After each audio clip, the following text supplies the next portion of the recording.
Hi everyone, my name is John Dick Perfect, your climate and environmental storyteller. Today I bring you a very interesting but bitter story from a community in the Niger Delta.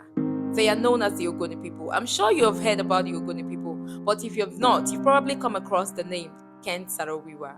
The story of the Ogoni people and Ken Saro-Wiwa is one that is drenched in sorrow and injustice, a tale of human suffering and environmental destruction. The Ogoni people were very rich in fishing and farming until oil was discovered. The international companies, blinded by greed, descended upon their communities like vultures on their carcass.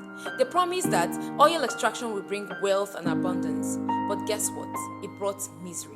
So when oil was discovered and extracted, oil spills began to poison their farmlands, poison their rivers, turning them into toxic swamps. Their air was reeked of gas flares, a constant reminder of the wealth and abundance beneath their feet. But guess what? They were left to choke on the fumes. So between 1976 and 1991, over 2 million barrels of oil polluted Ogoniland in 2,976 oil wells.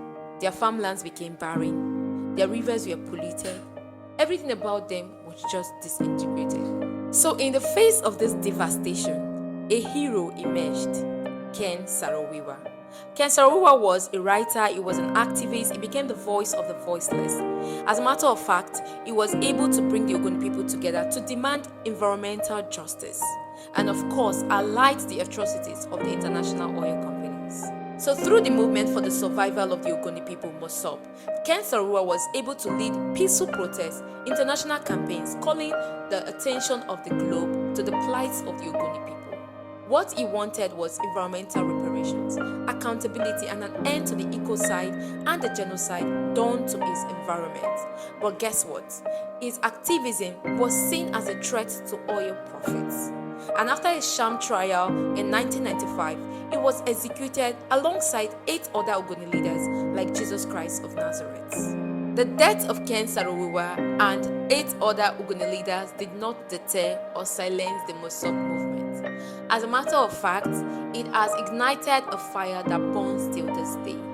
The people of Ogoni, civil societies in Niger Delta, and even international bodies are demanding accountability for the environment of the Ogoni people. We are demanding for an Ogoni land that is free of toxicity, a land free of pollution. We are demanding for the restoration of their livelihoods.